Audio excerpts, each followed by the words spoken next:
அண்ணா சமுதாய வானொலி நேயர்களுக்கு வணக்கங்கள். சிறுகதையும் சிந்தனையும் என்ற தலைப்பில் உங்களை சந்திப்பது சொல்வேந்தன் என்கிற டி.எம். செல்வக்கனி என்பவன் ஆவேன். அன்பு நேயர்களே, சிறுகதைகள் மனிதனை பக்குவப்படுத்தக்கூடிய நல்ல கருத்துக்களை கொண்டவைகளாக இருக்கின்றன. அருமை நேயர்களே, அறம் நம்ம பாட்டி சொல்லுவாங்க, அறம் செய்ய விரும்பு. அறத்தை கூட விருப்பப்பட்டு தான் செய்யணும். விருப்பம் இல்லாமல் செய்யக்கூடிய அறம் எந்த புண்ணியத்தையும் தராது. அருமை நேயர்களே, இப்போது நமக்கு சுகம் இல்லைன்னு ஆஸ்பத்திரிக்கு போங்களேன். ஆஸ்பத்திரியில் முதல்ல போன உடனே பெரிய ரிசப்ஷனிஸ்ட் இருப்பாங்க, பெரிய அழகாக ரொம்ப அலங்காரம் பண்ணியிருக்கோம் ஆஸ்பத்திரிலாம். இப்போது இந்த காலத்தில் அப்படி தான் இருக்குது ஹாஸ்பிட்டல். உள்ளே போனோடனே முதல் கேள்வி, உங்களுக்கு என்ன செய்யுதுலாம் யாரும் கேட்குறதெல்லாம் கிடையாது. உங்கள் பேர் என்ன, வயசு என்ன, இப்போ ஆனா பெண்ணான்னு பார்த்தோன்னே தெரிஞ்சுக்கிடுவாங்க. எழுதிட்டு உங்களுக்கு முதல் கேள்வியே உங்களுக்கு இன்சூரன்ஸ் இருக்கான்னு கேட்பாங்க. இன்சூரன்ஸ் இருக்குதுன்னு சொன்னோம்னா அந்த வரவேற்பு அறையில் இருக்கக்கூடிய அந்த அம்மாவுக்கு ஒரே மகிழ்ச்சியாக இருக்கும். ஏன்னா பணம் சொலையாக வரப்போகுதேன்னு. அப்போ நோயாளிகளை 3 வகையாக பிரிக்கிறாங்க. ஒன்று இன்சூரன்ஸ் நோயாளி, இன்னொன்று பணக்கார நோயாளி. அவன் எந்த இன்சூரன்ஸும் பண்ண மாட்டான். ஏன்னா அவனே பெரிய இன்சூரன்ஸ் கம்பெனியை விட நிறைய பணம் வச்சுருப்பான் கையில், அவன் தூக்கி வீசிக்கிட்டே இருப்பான்.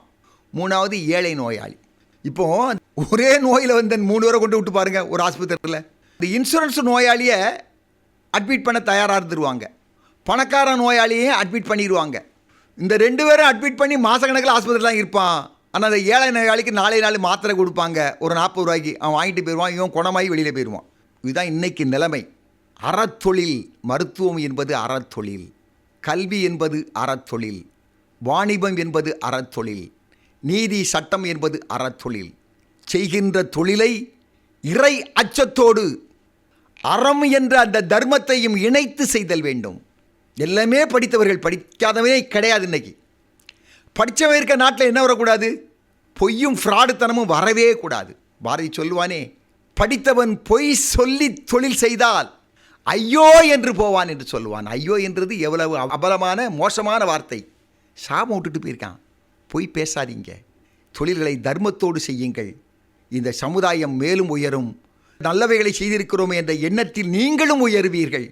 எனவே உயர வேண்டும் என்ற எண்ணம் இருக்குமேயானால், சமுதாயத்திற்கு நல்லதை செய்ய வேண்டும் என்ற எண்ணம் உள்ளத்தின் அடித்தளத்தில் கொஞ்சமேனும் இருக்குமேயானால், மனித நியாயத்தோடு நாம் நடந்து கொள்ள வேண்டும் என்பதில் எந்த ஐயப்பாடும் கிடையாது. அருமை நேயர்களே, என் நண்பர் ஒருத்தருக்கு சுகம் இல்லை. ஆஸ்பத்திரிக்கிட்டு கூட்டிகிட்டு போகலை, தூக்கிட்டு தான் போனோம். அட்மிட் பண்ணாங்க. ஒரு 5-6 டீப்பெல்லாம் மாட்டினாங்க. சில ஒயர்களில் காதில், கையில், மூக்கில், கண்ணில், எல்லா இடத்துலையும் மாட்டினாங்க. அவன் உண்மையிலே அசைன்னு நினச்சா கூட அசைக்க முடியாது.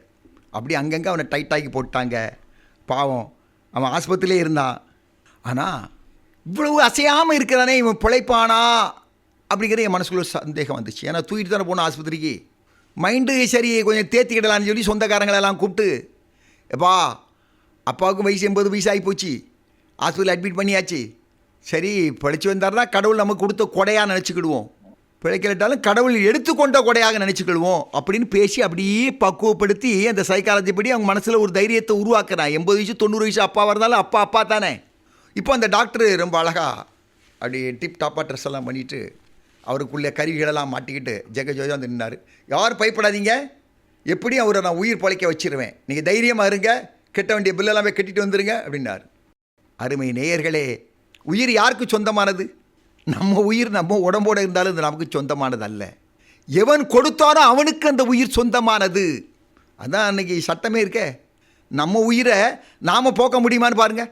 தற்கொலை முயற்சின்னு சொல்லி ஜெயிலத்துக்கு போட்டு விடுவாங்க. அதே குற்றம் சட்டப்படி. இறைவன் தந்த உயிரை, இறைவன் மனிதனுக்கு கொடுத்த உயிரை மனிதன் தன்னாலே தானாகவே மாய்த்து கொள்ள இயலாது. அது இறைவன் ஒருவனால் தான் எடுக்க முடியும். அதான் வள்ளுவன் சொல்லலாம், அந்த உலகத்தில் என்ன அதிசயம் இருந்துட்டு போட்டுட்டான், கவலையே கிடையாது. ஒரே ஒரு பெரிய அதிசயம் என்னென்னா, நேற்றிருந்த குப்புசாமி இன்றைக்கி உயிரோடு இல்லை. இதுதான் பெரிய அதிசயம். அதான் எல்லாரும் சொன்ன மேட்டர் தான், உங்களுக்கு தெரிஞ்ச விஷயந்தான். பிறந்த டேட்டை எழுதி வச்சுட்டான் கடவுள், அதை சொல்லவும் செஞ்சுட்டான். நமக்கு இத்தனை தேதி பிறப்புன்னு நமக்கு தெரிஞ்சிடும். ஆனால் இறக்கிற தேதி யாருக்காவது தெரியுமா? இறைவன் நம்மகிட்ட சொல்லலையே. அதை சொல்லியிருந்தால் நாம் அதை இறக்கிற வரைக்கும் உள்ள எல்லா அயோக்கியத்தனத்தையும் செஞ்சுருவோம். செஞ்சுட்டு கடைசி டயத்தில் புண்ணியத்தை தேடிட்டு அலைவோம். இறைவன் சொல்லாதது நாம் இறக்கக்கூடிய தேதியை மட்டும்தான் சொல்லாமல் விட்டு விட்டானே ஒழிய அதை மட்டும் அவன் கைக்குள்ள வச்சுக்கிட்டான். சும்மா சொல்ல முடியாத. அருமை நேயர்களே, இந்த உயிரும் நமக்கு சொந்தமில்லை, இந்த உடலும் நமக்கு சொந்தமில்லை, இந்த சொத்து சுகம் எதுவுமே நமக்கு சொந்தமில்லை. நமக்கு சொந்தம் என்று வருவது ஒன்றே ஒன்றுதான், நாம் செய்யக்கூடிய தர்மம் மட்டும்தான் நமக்கு சொந்தமானது. இறைவன் தன்னுடைய சன்னிதானத்திற்கு நம்மை அழைக்கின்ற பொழுது நம்மை நிறுத்தி கேட்பான், டே, உன்னை மனிதனாக படைத்த நான் அனுப்பினேனே, நீ என்ன செய்தாய்? நீ 80 ஏக்கருக்கு சொந்தக்காரனாக இருந்தாயா என்று கேட்க மாட்டான். நீ என்ன தான தர்மங்களை செய்தாய் என்று தான் கேட்பான். செய்த தான தர்மத்திற்கு ஏற்பதான் நமக்கு இறைவன் அடுத்த பதவியை தருகிறான். அருமை நேயர்களே, அதைத்தான் எம்ஜிஆரும் அழகாக பாடினார். தர்மம் தலை காக்கும், தக்க தருணத்தில் உயிர் காக்கும் என்று சொல்லுவார். அருமை நேயர்களே, அறத்தோடு வாழுதல் வேண்டும், இறை தர்மத்தோடு வாழுதல் வேண்டும். இதைத்தான் வள்ளுவனும் சொல்லுவான், அறத்தின் ஊங்கு ஆக்கமும் இல்லை, அதனை மறத்தலின் ஊங்கில்லை கேடு என்று சொல்லுவார். அருமை நண்பர்களே, அறத்தை நம்முடைய தலை சிறந்த கடமையாக எண்ணி நம் உயிர் இருக்கும் வரை, சக்தி இருக்கும் வரை தெளிவாக செய்ய வேண்டும் என கேட்டு விடைபெறுகிறேன். நன்றி, வணக்கம்.